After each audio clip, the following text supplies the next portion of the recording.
আধা ঘন্টার সময় আছে।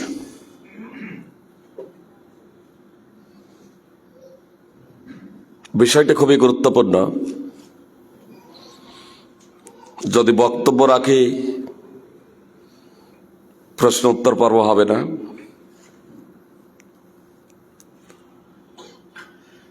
আর প্রশ্ন উত্তর হলে হয়তো বক্তব্য হবে না। তবে প্রশ্ন উত্তর বিষয়টাও খুবই গুরুত্বপূর্ণ। তার কারণ রমাজানের প্রশিক্ষণ সম্পর্কে বক্তব্য না শুনলেও রমাজানের কিছু বিষয় সম্পর্কে আমরা অবগত আছি বা অবগত হব।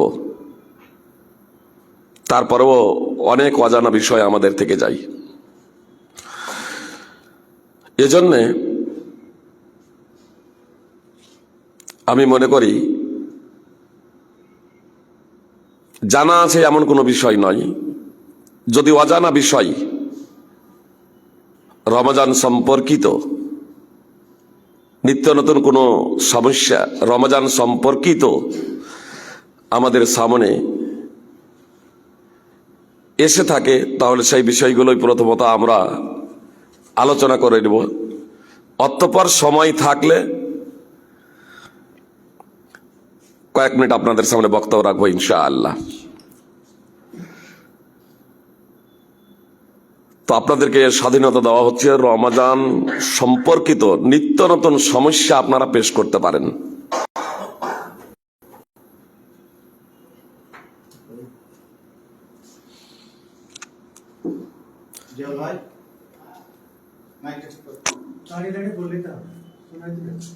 জি, আপনারা বলতে পারেন।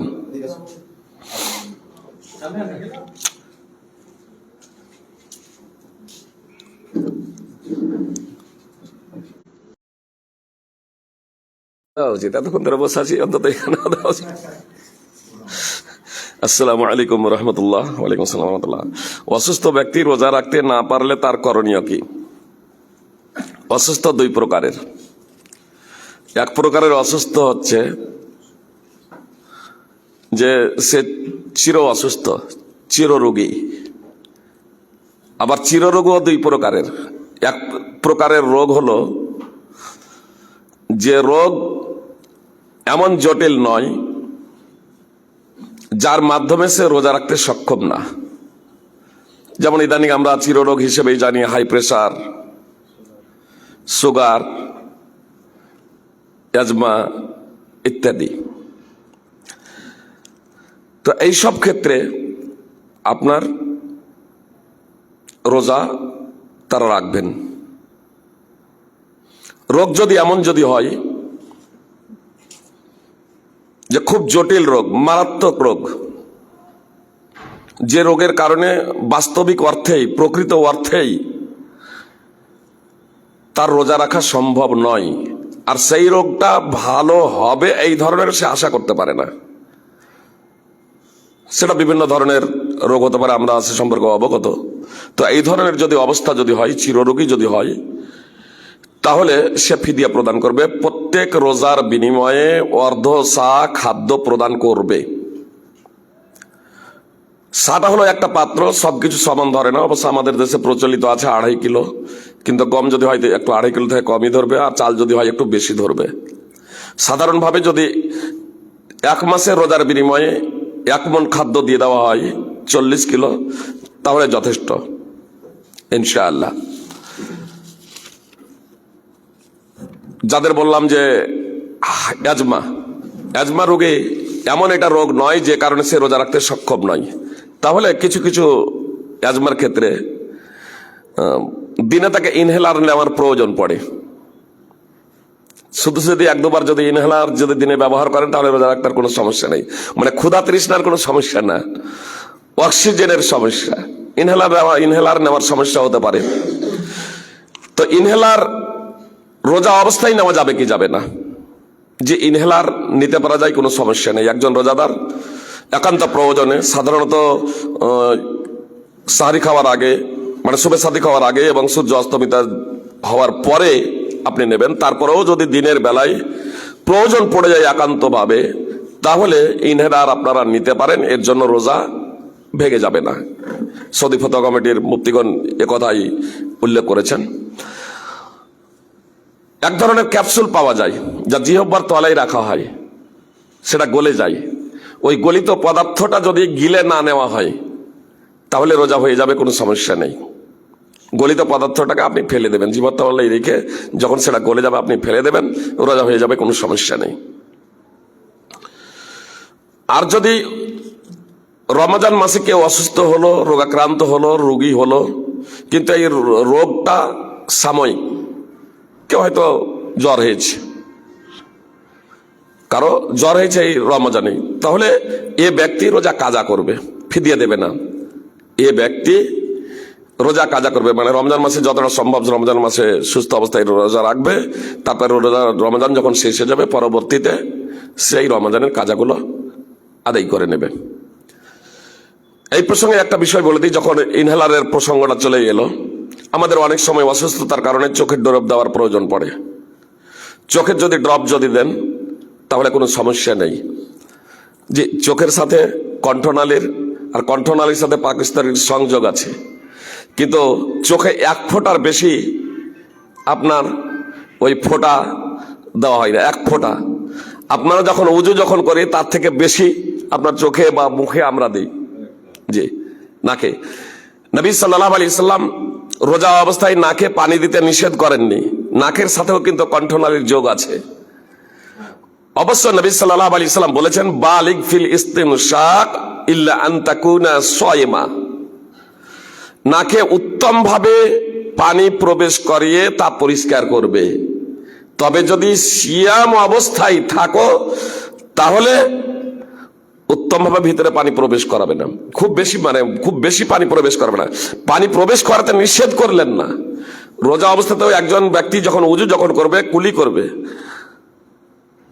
চোখে যতটা 1 ফোঁটা যে ড্রপ পানি দেওয়া হয়, 1 ফোঁটা ওষুধ দেওয়া হয়, তার থেকে কিন্তু মুখে কিন্তু পানি বেশি দেওয়া হচ্ছে, জিহ্বাতে লাগছে, বুঝতে পেরেছেন? তার জন্য রোজা ভেঙে যায় না। কুলি করতে নিষেধ করা হয়নি, নাকে পানি দিতে নিষেধ করা হয়নি, তাহলে নাকের খুব ভিতরে প্রবেশ করতে নিষেধ করা রয়েছে। এ থেকে এটাও স্পষ্ট হয়ে গেল যে নাকের যদি ড্রপের যদি প্রয়োজন যদি হয়, আপনি 1 ফোঁটা আপনি নাকের ড্রপ এরকম দিতে পারেন, এমন ভাবে এরকম দেবেন যাতে খুব ভিতরে চলে না যায়, বুঝতে পেরেছেন? অনুরূপ ভাবে কানের ড্রপ, এ থেকে এটাও স্পষ্ট হয়ে গেল যে প্রয়োজনে আপনি কানের ড্রপও আপনি ব্যবহার করতে পারেন। আমাদের ধারণা আছে কানে ফুটো আছে, আসলে কানে ফুটা নেই, কানের এমন ধরনের কোনো ছিদ্র নেই যার সাথে আপনার কণ্ঠনালী বা পাকস্থলীর আপনার যোগ আছে, আধুনিক বিজ্ঞান সেটা জানাচ্ছে। ফলে কানে ড্রপ দিতে পারেন। তাহলে কারণবশত কারো যদি কানে ছিদ্র হয়ে যায়, কোনো সমস্যার জনিত কারণে যদি কারো কানে যদি ফুটো যদি হয়ে যায়, তাহলে আপনার তেল বা ওষুধে জাতীয় আপনার তরল বিষয় কানে দেওয়া থেকে বিরত থাকতে হবে। ওই ঘুরে ওই একটাই বিষয় আছে, যদি হালকা যদি সামান্য যদি এইরকম হয়, ভিতরে প্রবেশ যদি এরকম না যদি করে, তাহলে কোনো সমস্যা নেই।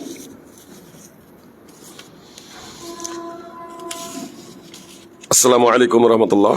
ওয়ালাইকুম আসসালাম রহমতুল্লাহ। ইফতারের সময় আর মাত্র 10 মিনিট আছে, আপনারা সবাই রেডি হয়ে যান ও সেহরির সময়ও এ কথাগুলো মসজিদের মাইকে বলে, ইমাম সাহেব এগুলো কি মসজিদের মাইকে বলা যাবে? ইবাদতটাকে আমাদের খেলনার পাত্রে পরিণত করা উচিত নয়, বিশেষ করে রাত্রের সময়।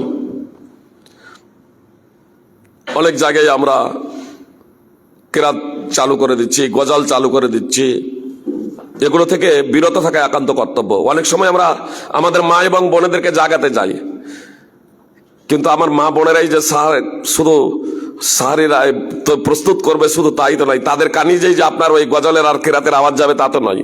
আমাদের আশেপাশে অনেক অমুসলিম থাকেন, যদি কোনো জায়গায় অমুসলিম বলেন যে নেই, অনেক বৃদ্ধা অসুস্থ রোগী এরকম রয়েছেন, কচি কাঁচা রয়েছেন, ওই মায়েদের আগে ওই কচি কাঁচারা উঠে যায়, আরো মায়ের আপনার খাদ্য প্রস্তুত করতে সমস্যা হয়। আপনার সেই সব বিষয় থেকে আমাদেরকে বিরত থাকতে হবে, জি সেই সব বিষয় থেকে আমাদেরকে বিরত থাকতে হবে। আল্লাহ রাসূল সাল্লাল্লাহু আলাইহি সাল্লাম একদা রাত্রে আবু বকর রাদিয়াল্লাহু তাআলা আনহুর নিকট দিয়ে পাশ হলেন এবং উমর রাদিয়াল্লাহু তাআলা আনহুর নিকট দিয়ে পাশ হলেন। উমর রাদিয়াল্লাহু তাআলা আনহু জোরে কেরাত করছিলেন আর আবু বকর রাদিয়াল্লাহু তাআলা আনহু আস্তে কেরাত করছিলেন। আবু বকরকে জিজ্ঞেস করলেন, আবু বকর এত আস্তে তুমি কেরাত করছিলে কেন নামাজে? তা আবু বকর রাদিয়াল্লাহু তাআলা আনহু বললেন যে আমি যার সাথে কথা বলছি তিনি তো বুঝছেন, আমি যাকে শোনাচ্ছি তিনি তো জানছেন, এজন্য আমি আসতে। তো আল্লাহ রাসূল সাল্লাল্লাহু আলাইহি ওয়াসাল্লাম আবু বকরকে বললেন, আবু বকর তুমি তোমার কণ্ঠস্বরটা একটু উঁচু করবে, মানে এতটা উঁচু অন্তত যাতে তুমি তোমার কানে শুনতে পাও, লোককে শোনানোর প্রয়োজন নেই, তোমার যাতে কানে আওয়াজটা পৌঁছে। আর উমারকে বললেন যে উমার তুমি এত জোরে কেরাত করছিলে কেন? তো বলছে আল্লাহ রাসূল আমার লক্ষ্য এবং উদ্দেশ্য খুব ভালো, যারা জেগে আছে তাদেরকে জাগানো আমার লক্ষ্য উদ্দেশ্য, যাতে তারাও জেগে গিয়ে তাহাজ্জুদের নামাজ পড়তে শুরু করে দেয়। তো মুহাম্মদ সাল্লাল্লাহু আলাইহি সাল্লাম বললেন যে তোমার কণ্ঠস্বরটা নিচু করো। লক্ষ্য উদ্দেশ্য কত ভালো ছিল, বলছেন তোমার কণ্ঠস্বরটা নিচু করো। যতই লক্ষ্য উদ্দেশ্য তোমার ভালো হোক না কেন, রাত্রিকে আল্লাহ তাআলা বিশ্রামের জন্য সৃষ্টি করেছেন, কণ্ঠস্বরটা তোমার নিচু করো। হ্যাঁ, যে কেউ তাহাজ্জুদের নামাজ পড়তে চায়, ওর মানসিকতা থাকলেও ওকে না জাগালেও ও জাগবে।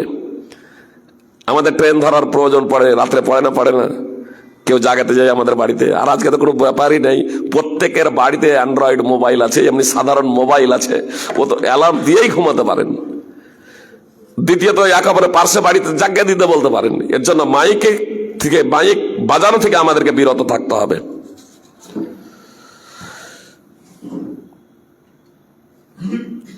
আসসালামু আলাইকুম রহমতুল্লাহ। ওয়ালাইকুম আসসালাম রহমতুল্লাহ। রোজা থাকা অবস্থায় বেশি বেশি ঘুম পাড়লে রোজার কি কোনো ক্ষতি হবে?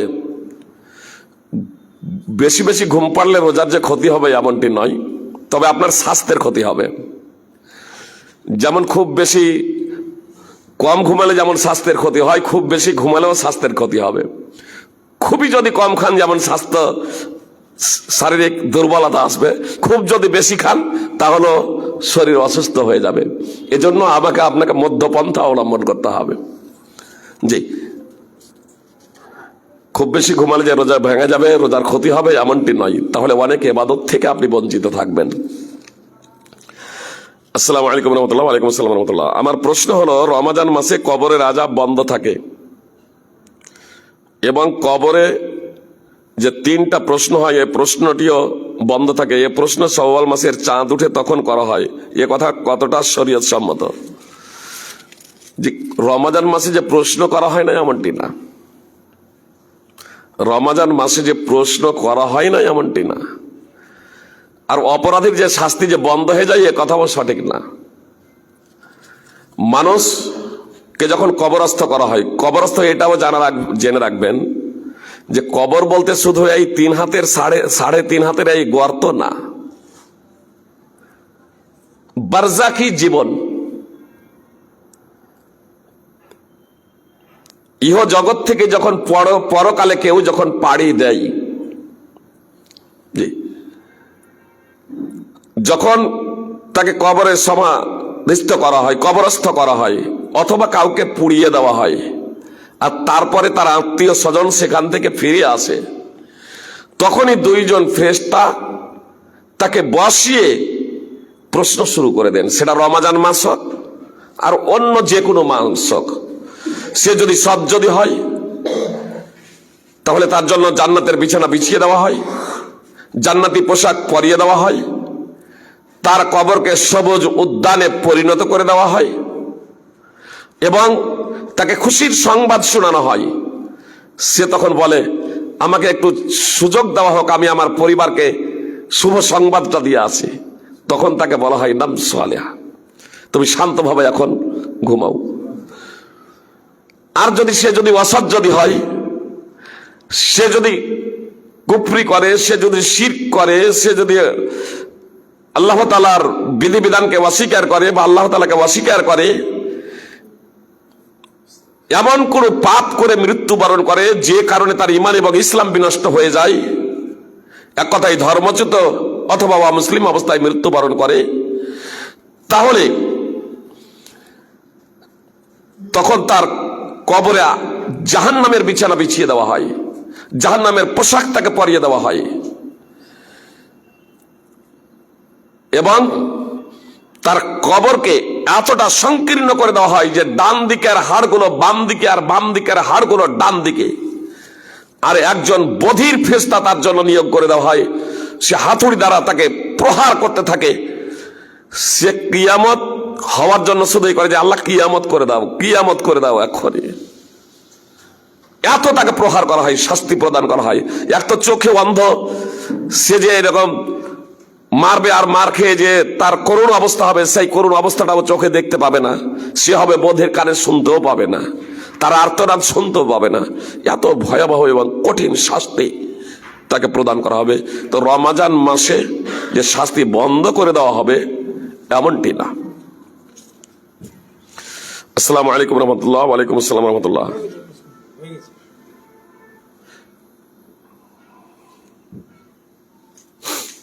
জি বলুন।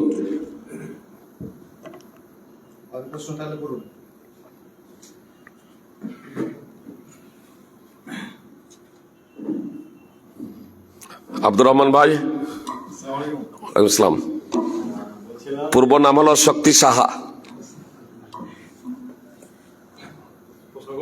জি বলছিলাম যে সাহারি খাওয়ার সময় সাহারি খাওয়া হয়ে গেল, আজান হতে লেগেছে, জল খেতে পাওয়া যাবে? আজান সাধারণত আমাদের দেশে যে আজানগুলো হয় বিশেষ করে রমজানের সময়, মানে পূর্ণ টাইমকে ফলো করে, বুঝতে পেরেছেন? যখন টাইম শেষ হয়ে যায়, সুবে সাদেকের সুবে কাদির যখন শেষ হয়ে যায়, যখন সুবে সাদিক হয়ে যায়, অর্থাৎ সাহারি খাওয়ার টাইম যখন শেষ হয়ে যায়, তখনই মুয়াজ্জিন আল্লাহু আকবার বলে। এই অবস্থায় কেউ যদি আগে থেকে পাত্র হাতে নিয়ে আছে, পানি পান করছেন, তো তিনি পূর্ণ করবেন।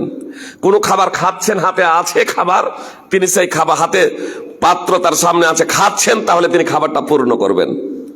খেতে খেতে আজান শুরু হয়ে গেলে, সেটা খাদ্য হোক অথবা পানীয়। কিন্তু আগে সাহারি করি আর না করি, যখন আজান দিতে শুরু করেছেন তখন বলছে এই তাড়াতাড়ি এক গ্লাস পানি নিয়ে একটু পান করে নি, আর চলবে না। বুঝতে পেরেছেন? তখন আর চলবে না। বলুন।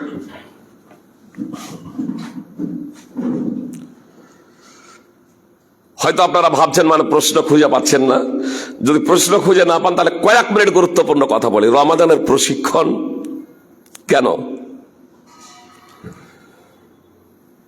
আসলে রমাজানের প্রশিক্ষণ নেই বলেই রমাজান আমাদের সামনে আসে আর প্রতি বছর চলে যায়। নামাজের প্রশিক্ষণ নেই বলেই নামাজ পড়ার পরেও আমরা অহরহ অপরাধ করি। জি, আপনাকে সাধারণভাবে একটা দৃষ্টান্ত দিই, তাহলে বুঝতে সুবিধা হবে আপনাদের। নামাজ একটি ইবাদত, রোজা একটি ইবাদত, অনুরূপভাবে হজ একটি ইবাদত, যাকাত একটি ইবাদত, আমরা সবগুলোই করি। কিন্তু আপনার নামাজ, রোজা, যাকাত এগুলো আমাদের সামনে, আমাদের কাছে আসে আর চলে যায়, আসে আর চলে যায়। তা দ্বারা খুব একটা আমরা উপকৃত হতে পারি না। হজ জীবনে হয়তো আমরা একবারই করেছি, অনেকেই যাদের ভাগ্যে জুটেছে। হজ আমরা সাধারণত অনেকে একবারই করেছি বা উমরা করেছি, কিন্তু একবার হজ করার পরেই, একবার উমরা করার পরেই মনটা দ্বিতীয়বার করার জন্য লালায়িত থাকে। কেন? প্রথমে যাই না, টাইম তার বের হয় না, কিন্তু যখন একবার চলে যায় তাকে আর থামা যায় না। আরো ঘুরে আসি। বরং সৌদি সরকার ইদানিং তাদের জন্য এরকম একটা নিয়ম করতে যে পর এরকম হজ করতে পাবে না। মানে একবার চলে যাওয়ার পরে তাদের মনে এতই লালায়িত থাকে, আবার করে আসি। কেন বলেন তো? হজ যখন আমরা করতে যাই, হজ একটি ইবাদত, যেমন নামাজ ইবাদত। হজ থেকে নামাজ ইবাদতের নামাজের গুরুত্ব বেশি। হজের আমরা প্রশিক্ষণ নিই, তাই না? কিছুটা হলেও, হালকা হলেও নামাজের জন্য আমরা প্রস্তুতি নিই। হজের প্রশিক্ষণ নেই, হজের ট্রেনিং নেই, এবং হজ যে করব তার জন্য আমরা হজ সম্পর্কে বই কিনে নিই। আমরা কিনি না? যারা হজে যাবেন, যারা উমরায় যাবেন, তারা বলছেন এখন আমার বইয়ের দরকার, কিভাবে আমি হজ করব। তাহলে একখান বই, প্রশিক্ষণ নিচ্ছেন, ট্রেনিং নিচ্ছেন, তারপরে বলছেন লিফলেট আমার চাই, বই চাই, পুস্তিকা চাই, এরা সবগুলো করছেন। হজের মাধ্যমে তার যে মানসিকতার পরিবর্তন ঘটছে, নামাজ, রোজা, যাকাতের মাধ্যমে মানসিকতার পরিবর্তন ঘটে না কেন? এর অন্যতম কারণ হলো যে আমরা কিন্তু এই নামাজের প্রশিক্ষণ নেইনি, রমাজানের রোজার প্রশিক্ষণ নেইনি, জাকাতের প্রশিক্ষণ নেইনি। শুধু প্রশিক্ষণের গুরুত্ব বোঝানোর জন্য এই কথাটা বললাম। সময় যেহেতু নেই, এজন্য এই প্রসঙ্গে আর বিশেষ আপাতত কিছু বলছি না। আমি শুধু আপনাদের এতটুকু বলতে চাই যে আপনারা শুনলেন রমাজান হলো গোল্ডেন মাস। রমজানের এত মাহাত্ম্য এবং মর্যাদা কেন?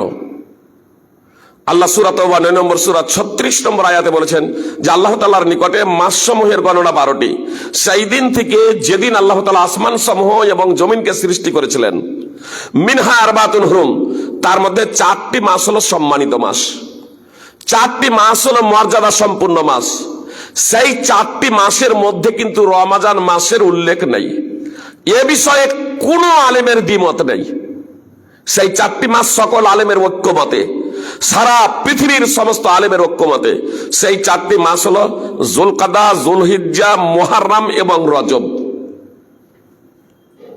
যুলকাদা, যুলহিজ্জা, মুহররম এবং রজব। রমজান মাসের উল্লেখ নেই। আবার এই রমজান মাসের এত মাহাত্ম্য কেন? রমজান মাসের এত মর্যাদা কেন? রমজান মাসকে বলা হলো মর্যাদাপূর্ণ। রমজান মাসের একটি রাত্রিকে বলা হচ্ছে মর্যাদাপূর্ণ রাত্রি, একটি রাত্রিকে বলা হচ্ছে বরকতময় রাত্রি। যে মাসকে বলা হচ্ছে মর্যাদাপূর্ণ, সেই রাতকেই বলা হচ্ছে বরকতময়। এই মর্যাদাপূর্ণ আর বরকতময় কেন? রমজান মাসে আল্লাহ কোরআন অবতীর্ণ করেছেন। তো কোরআনের কারণে যদি পুরো রমজান মাসটাই যদি বরকতময় হয়ে যায়, কোরআন অবতীর্ণের কারণে যে সময় পবিত্র কোরআন অবতীর্ণ করেছেন আল্লাহ তাআলা, যে মুহূর্তে পবিত্র কোরআন অবতীর্ণ করেছেন, সেই মুহূর্ত, সেই মাসটা যদি বরকতময় হয়ে যায়, তাহলে সেই গ্রন্থটা কত বরকতময়। তাহলে পবিত্র কোরআন কত বরকতময়, যে পবিত্র কোরআনের কারণে রমজান মাস অন্যান্য মাস থেকেও, আপনার যে 4টি মাস সম্মানিত মাস ছিল সৃষ্টির সূচনা লগ্ন থেকে, সেই সমস্ত মাসের থেকেও বেশি মর্যাদা সম্পূর্ণ এবং বরকতময় মাস হলো আপনার রমজান মাস। কিসের কারণে? পবিত্র কোরআনের কারণে।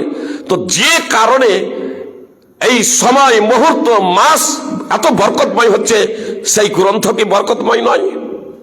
আল্লাহ পবিত্র কোরআনে একাধিক জায়গাতে উল্লেখ করেছেন, ওয়াহাদা কিতাবুন আনজালনাহু মুবারাকুন ফাত্তাবিউহু ওয়াত্তাকু লাআল্লাকুম তুরহামুন। এটি হলো একটি কিতাব, এটি হলো একটি গ্রন্থ আমি অবতীর্ণ করেছি, বরকতময়। তোমরা তার অনুসরণ করো, তাকওয়া অবলম্বন করো, আল্লাহ ভীতি অর্জন করো, যাতে তোমাদের প্রতি দয়া করা হয়, যাতে তোমাদের প্রতি রহমত বর্ষণ করা হয়। সূরা আনামের 155 নম্বর আয়াত। আল্লাহ তাআলা পবিত্র কোরআনকে একাধিক জায়গাতে বরকতময় বলেছেন, যাতে তারা এই পবিত্র কোরআনের আয়াতসমূহ নিয়ে চিন্তা ভাবনা করে, যাতে বুদ্ধিজীবীরা উপদেশ গ্রহণ করে। সূরা সাদ 38 নম্বর সূরার 29 নম্বর আয়াত।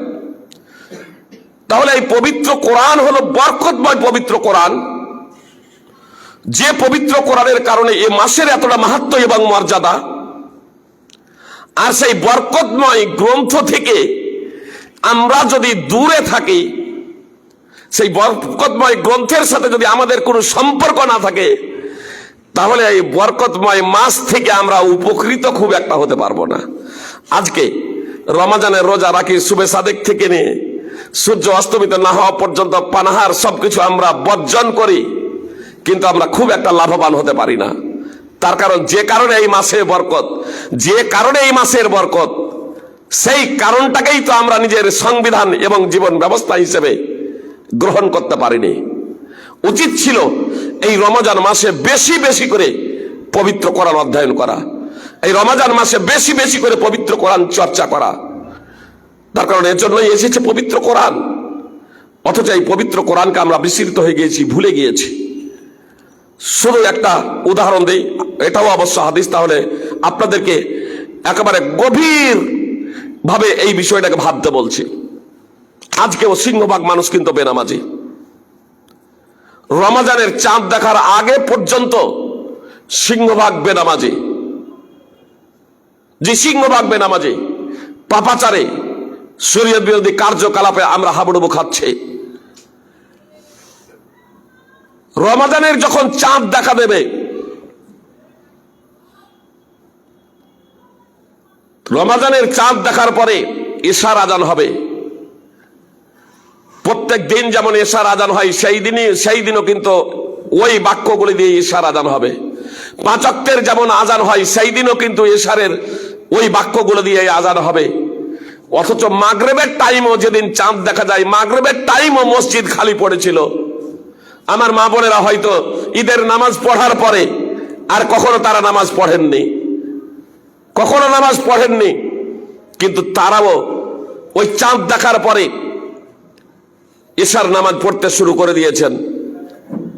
রাত জেগে সাহারি প্রস্তুত করছেন, দিনে ক্ষুধা এবং তৃষ্ণাকে নিজেদের নিয়ন্ত্রণে নিয়ে চলে আসছেন। পুরুষের দ্বারা আমাদের সাধারণত মসজিদ ভরে যায়। কেন, কি জন্য? এটা কি আমরা একবারও ভেবেছি যে এগুলো হচ্ছেটা কেন? আবু হুরায়রা রাদিয়াল্লাহু তাআলা আনহু বর্ণনাকারী রাসূল সাল্লাল্লাহু আলাইহি সাল্লাম বলেছেন,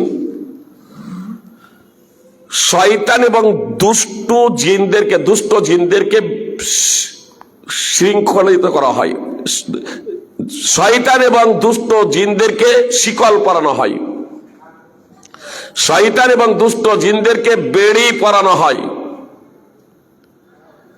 জান্নাতের দরজাসমূহ খুলে দেওয়া হয়,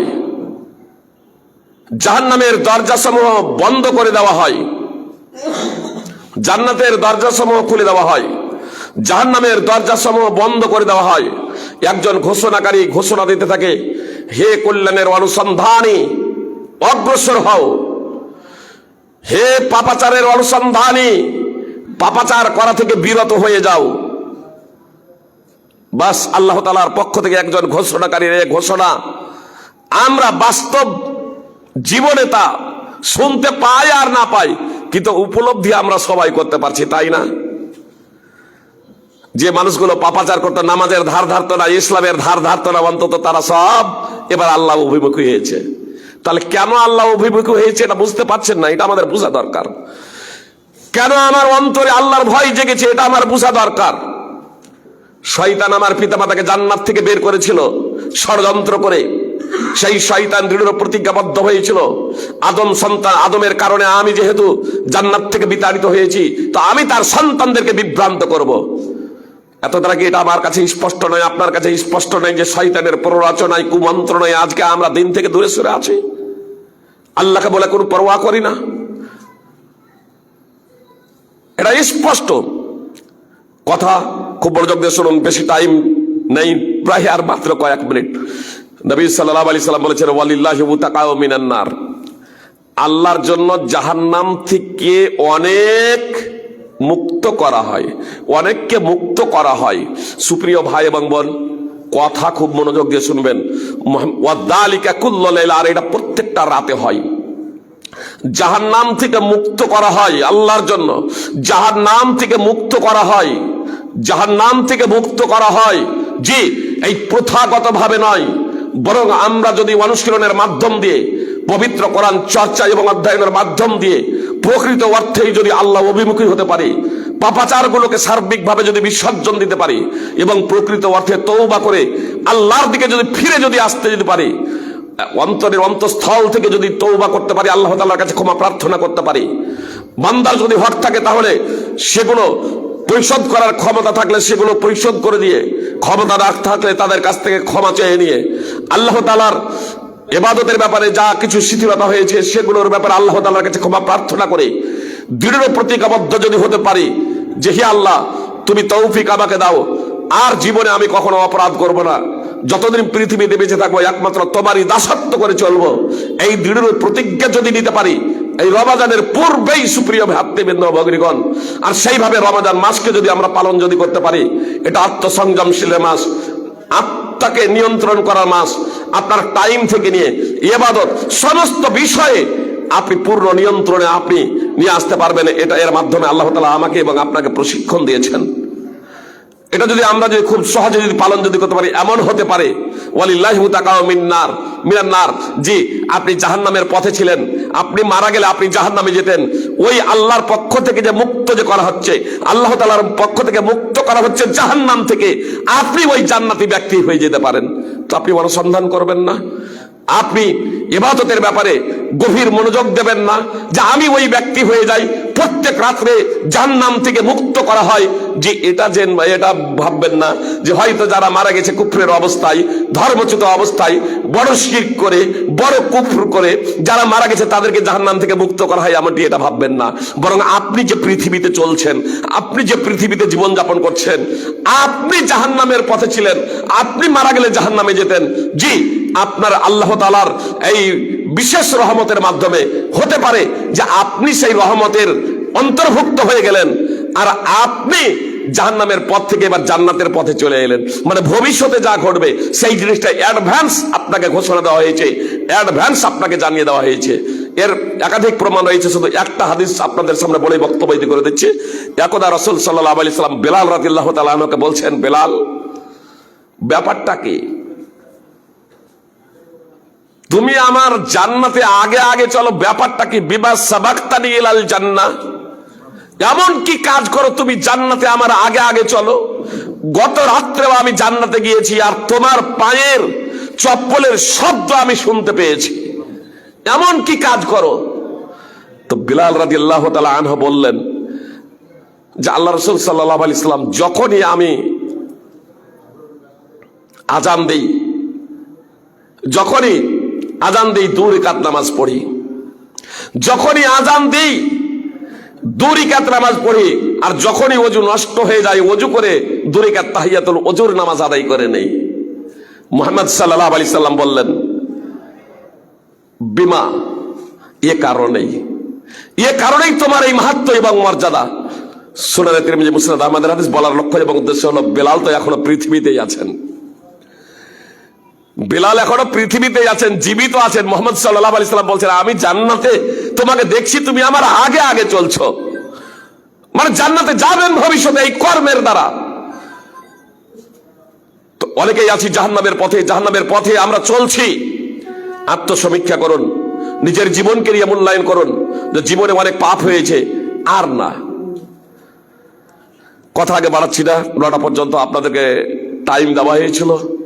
এ কথা আপনাদেরকে বলবো যে আগামী দিনে আমরা প্রচেষ্টা করব নির্ধারিত সময়ে উপস্থিত হওয়ার। যদি আমরা নির্ধারিত সময়ে উপস্থিত হতাম তাহলে আলোচনা আর একটু আমরা শুনতে পেতাম, লাভবান হতাম, উপকৃত হতাম। ইনশাল্লাহ আগামী দিনে আমরা নির্ধারিত সময়ে উপস্থিত হওয়ার সাধ্যমতো প্রচেষ্টা করব। আল্লাহ তাআলা আমাদের সেই তৌফিক দান করেন, আমিন। আকুলু কাউলি হাযা আস্তাগফিরুল্লাহ লি ওয়া লাকুম ওয়া লিসাইরিল মুসলিমিন। রোজা থাকা অবস্থায় আমার নানা, মানে আমার কাকা তো নানা হয়, তোমার কাকাতো ভাই নানা বলছে যে রোজা থাকা অবস্থায় যদি আমি খারাপও হয়ে যায়, মনে অবস্থা যদি হয়ে যায়, তাহলে শরবত এবং পানি দেওয়া হবে, দেবেন না। তো এই ক্ষেত্রে কি করা যায়? সে ওই ওষুধ করা যাবে বা যে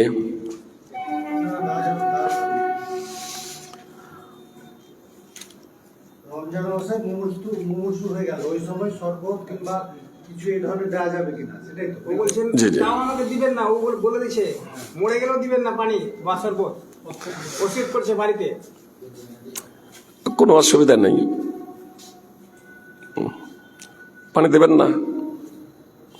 কেউ যদি বলে আমি রোজা আছি, দুটো বিষয়। একজন ব্যক্তি সুস্থ আছেন আর তিনি বলছেন আমার যদি এই ধরনের হয়ে যায় তাহলে আমাকে পানি দেবেন না, তার ওয়াসিয়তকে কার্যকরী করবেন, পানি দেওয়ার প্রয়োজন নেই। অবশ্য ওই ধরনের ব্যক্তি যদি ওসিয়ত যদি না করে সাধারণভাবে, তাহলে তাকে পানি দেওয়া যাবে। তো ওই অসুস্থতার কারণে রোজা ভাঙলে তার পাপ হবে না। তবে কোনো ব্যক্তি রোজা নেই, সাধারণভাবে অসুস্থ, বুঝতে পেরেছেন, তারপর বলছে যে আমি যদি ওই ধরনের হয়ে যাই তারপর আমাকে পানি দেবেন না, যাতে আমার মৃত্যুটা ওই পানি খেয়ে না হয়, এটা বেশি নিকে হবে, এই ধরনের যদি ভাবনা যদি থাকে তাহলে সেটা সঠিক না, এটা গুনাহ। দ্বিতীয়ত অসুস্থ ব্যক্তি, যেহেতু অসুস্থ ব্যক্তির জন্য আল্লাহ তাআলা ছাড় দিয়েছেন, আল্লাহ তাআলা যেটা ছাড় দিয়েছেন সেটাকে গ্রহণ করা একান্ত কর্তব্য। যে কোনো ব্যক্তি যদি অসুস্থ থাকে, সফরে থাকে, তাহলে তাদের জন্য ছাড় আছে রোজা রাখা ওই অবস্থায় এবং না রাখা। অবশ্য জীবনের যদি ঝুঁকি থাকে তাহলে রোজা ছেড়ে দেওয়াটা কম্পালসারি, বুঝতে পেরেছেন? এজন্য কোনো ব্যক্তি সাধারণভাবে যদি ওই ধরনের ইয়ে হয়, আর যদি দেখা যায় যে না পানি যদি দেওয়া হয় তাহলে সে জ্ঞান ফিরে পেতে পারে, এই ধরনের যদি বেশি প্রবল সম্ভাবনা থাকে, তাহলে পানি দেওয়াটা একান্ত কর্তব্য। ও ওয়াসিয়ত করলেও সেটা কার্যকর, তখন আমরা সেটা মানা যাবে না। নবী সাল্লাল্লাহু আলাইহি সাল্লাম একদা মক্কা বিজয়ের সময়ে বললেন যে তোমরা রোজা ভেঙে দাও। সফরের অবস্থায় রোজা রাখাও যায়, আবার রোজা ছাড়াও যায়। মুহাম্মদ সাল্লাল্লাহু আলাইহি সাল্লাম বললেন সফরে ছিলেন, রোজা রাখাও যায় সফরের অবস্থায়, আর রোজা ভাঙাও যায়, দুই অবস্থাতেই থাকা যায়। অথচ কিছু মানুষ ওই রোজা রেখেছেন সফর অবস্থায়, আর তাদেরকে মাথায় পানি ঢালা হচ্ছে, ভিড় জমা আছে। মুহাম্মদ সাল্লাল্লাহু আলাইহি সাল্লামকে জিজ্ঞেস করলেন যে ওখানে কি হচ্ছে? তো বলছে রোজা লেগে গেছে, মানে রোজা ছিলেন এর জন্য তাদের মাথায় পানি ঢালা হচ্ছে। তো মুহাম্মদ সাল্লাল্লাহু আলাইহি সাল্লাম বলেন উলাইকা লুসাত, এরা হচ্ছে নাফরমান, অবাধ্য। এত দ্বারা কি প্রমাণিত হলো? মানে এমন কোন আত্মঘাতী সিদ্ধান্ত নেওয়া যাবে না নেকির উদ্দেশ্য, এমন কোন আত্মঘাতী সিদ্ধান্ত নেওয়া শরীয়তের পরিপন্থী। এজন্য এমন কেউ যদি আত্মঘাতী সিদ্ধান্ত নেয় যা শরীয়তের পরিপন্থী, সেটা বাস্তবায়ন হবে না। জি, এজন্য যদি দেখা যায় যে মুমূর্ষু একজন ব্যক্তি সাধারণভাবে আছে, আর রোজা রাখার কারণে সে ওই ধরনের এরকম হয়ে গেছে, এটা দিয়ে অনুধাবন করা বোঝা যায়, তাহলে তাকে পানি দেওয়াটাই হচ্ছে শরীয়ত সম্মত। আল্লাহু আলাম। সুগার রোগীকে যদি এরকম খালি পেটে থেকে সুগার ফল করে, তাহলে একটু মিষ্টি রস দিলে বেঁচে যাবে, আর মিষ্টি রসটা না দিলে রোগীটা মরে যাবে। দেওয়াটা জরুরি, এক্ষেত্রে দেওয়াটা জরুরি। ঠিক আছে, শেষ করে দেন আপনি।